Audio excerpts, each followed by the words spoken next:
Madam एक सवाल और है, जो नई संसद बनी है वो नई संसद के अंदर जो मैं अंदर का पूरा ऐतिहासिक जो वहाँ पर तथ्यों को उकेरा गया, पूरा हिंदू राष्ट्र और हिंदू के देवी देवताओं को वहाँ पर दीवारों पर उकेरा गया है, और ना बाबा साहब की प्रतिमा लगी पुरानी संसद की तरह, ना ही उसके अंदर तैल्य चित्र है। और सेंगोल जो राजतंत्र का प्रतीक है, राजाशाही का प्रतीक है, इस पर क्या सोचती हैं आप? और उसका मैं समझता हूँ जो हमारे पॉलिटिकल पार्टी हैं जो संसद में बैठे इतने सारे ओबीसी और एससी एसटी सांसद हैं, वो क्या कर रहे हैं? कोई भी उसके खिलाफ नहीं खड़ा हुआ। देखिए, संविधान हमारे पूर्वजों की जो कमाई है, जो उनका संघर्ष है, उसका मजा लूट रहे हैं, क्रीम लूट रहे हैं हमारे नेता।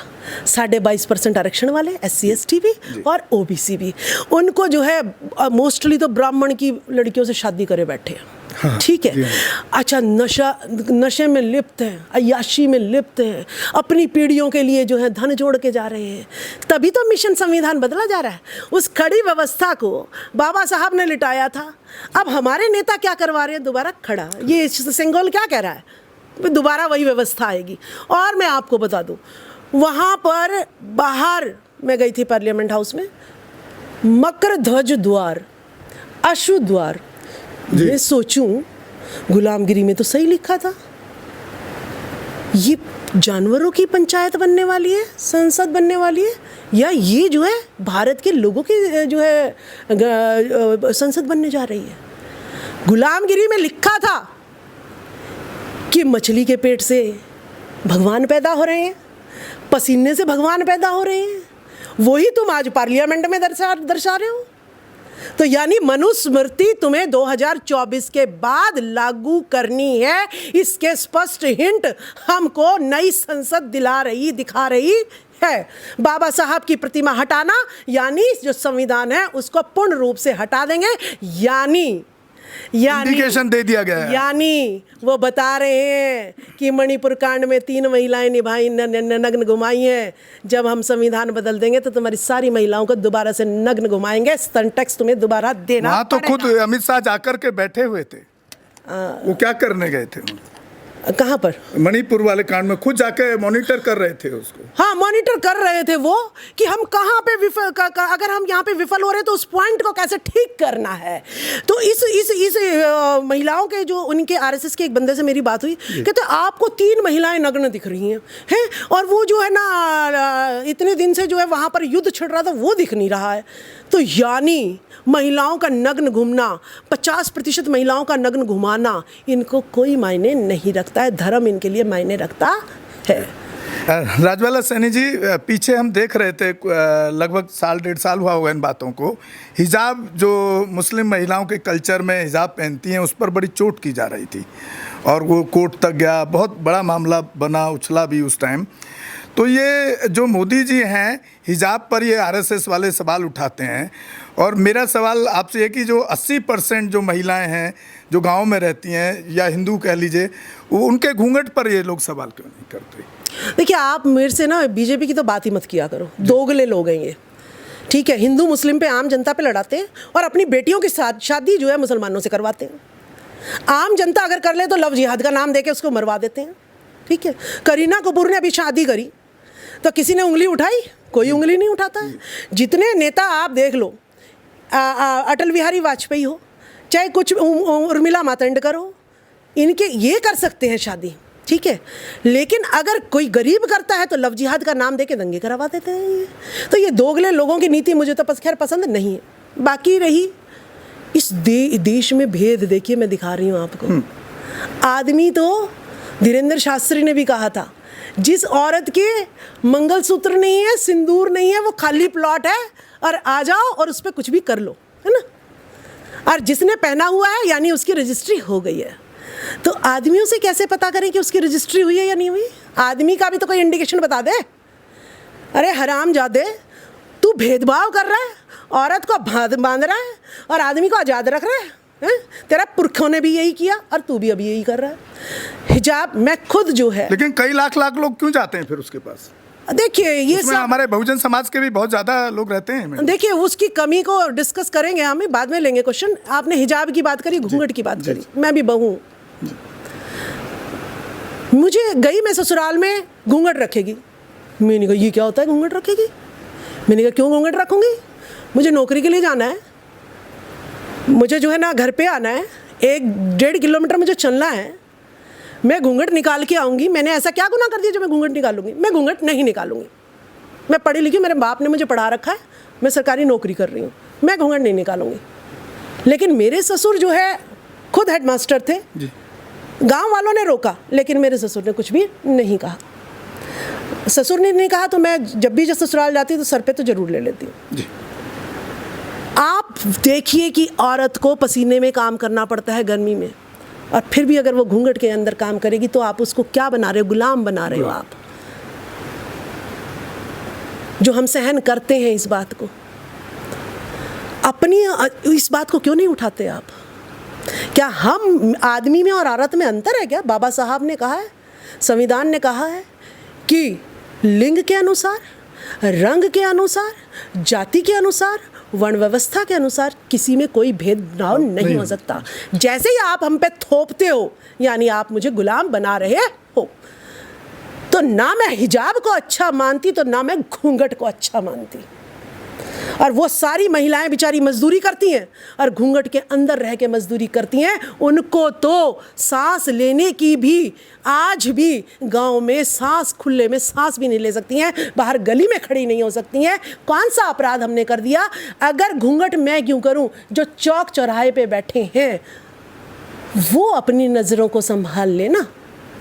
टीवी में तो हीरोइनें नंगी घूमती हैं, उन पर क्यों नहीं लागू करते? सोशल मीडिया पर अश्लीलता आपने देखा होगा यूट्यूब चैनल पर, ठीक है, पॉर्न स्टार, उन पर क्यों नहीं ऑब्जेक्शन लगाते आप? आदमी जो चार्ज के साथ रह ले, बाबा साहब ने जो है बहु विवाह पे रोक लगा के, और एकल विवाह का जो वो हमारे लिए वरदान है, वो हमारे लिए वरदान बना। मैडम एक सवाल ऐसा करने जा रहा हूँ जो आपको किसी ने नहीं किया होगा, और मैं उस लेवल की सोच रखता हूँ। आपने देखा होगा जब हम घर परिवार में हैं, जो मेल पर्सन है, चाहे वो भाई हो, फादर हो, हस्बैंड हो, या कोई गेस्ट आया होगा, जब वो नहा करके आता है तो अंडर गारमेंट में ही आ जाता है बाहर, यानी कि बनियान और निक्कर में। और अगर महिला या लड़की एक एज के बाद जब वो बड़ी हो जाती है तो वो हमेशा पूरा कपड़ा पहन के अंदर निकल सकती है बाहर, ना कि अंडर गारमेंट के अंदर बाहर आ सकती है। अगर अंडर गारमेंट है तो उसका पार्ट तो सब छुपा हुआ है सारा कुछ। ये भी एक डिफ्रेंशिएट नज़र नहीं आया आपको कभी? नहीं, देखिए मैं आपको बताती हूँ कि ज्योतिबा फूले जी ने बहुत अच्छी पहल की है कि महिलाओं को आगे करके उन्होंने अपनी उसको किया। तो मेरे घर में मैंने मेरा जो बेटा है वो कभी भी हमारे सामने जो है कभी भी जो है अंडर गारमेंट में नहीं आता है। अगर बेटी नहीं आएगी तो वो भी नहीं आएगा। वेरी गुड, ठीक है।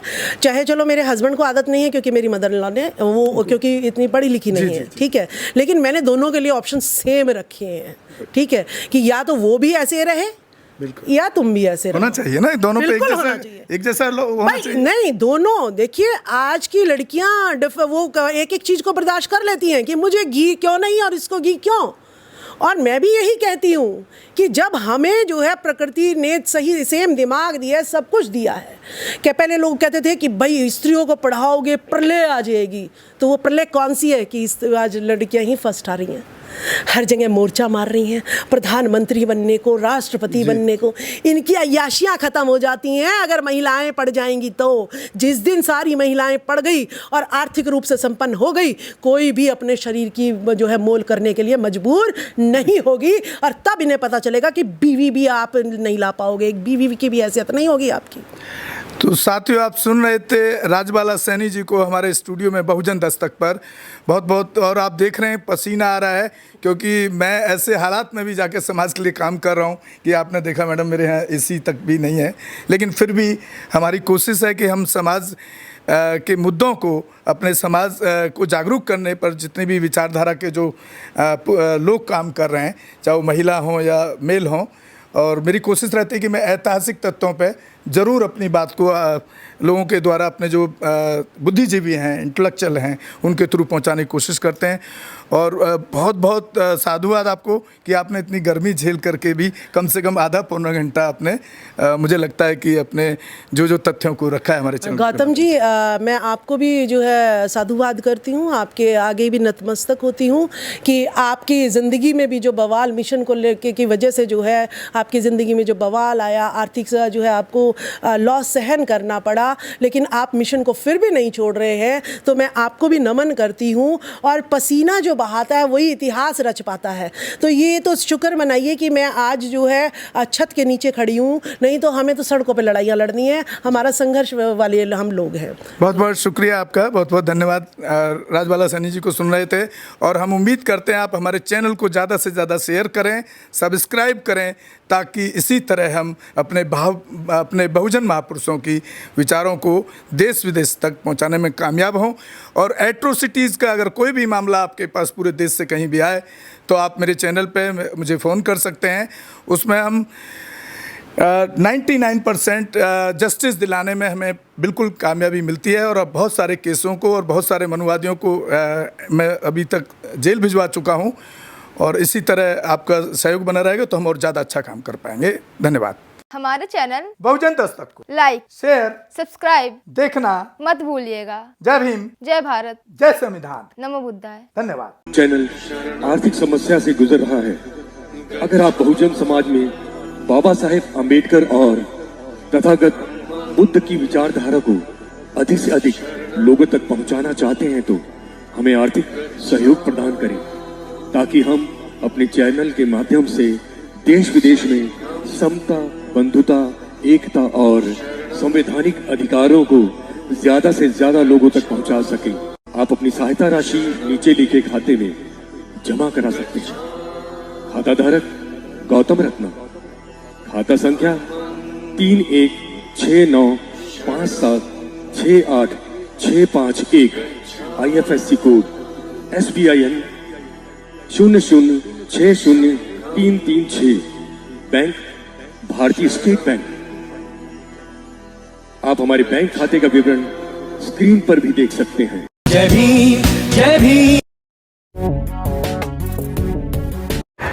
मैं गौतम रत्ना आपका बहुजन फिल्म प्रोडक्शन में स्वागत करता हूं। और आप हमारे प्रोडक्शन हाउस के अंदर अपना कैरियर बना सकते हैं as a film director, as a producer and actor and actress and editor and cinematographer also. अगर आपको फिल्म से रिलेटेड कुछ भी प्रोजेक्ट आपको बनवाना है तो हमारे पास में पूरा सेटअप है, जिसमें फिल्म कैमरा है, शूटिंग लाइट्स है और एडिटिंग है। सारा A to Z एक ही जगह पर आपको हमारे यहाँ पर मिल जाएगा। तो दोस्तों, आप हमें कांटेक्ट कर सकते हैं हमारे नंबर्स पर 9810085714 और 8510005714। हमारे वेबसाइट पे विजिट कर सकते हैं www.filmserviceindia.com और हमें मेल भी कर सकते हैं gautamfilmsproduction@gmail.com पर। धन्यवाद।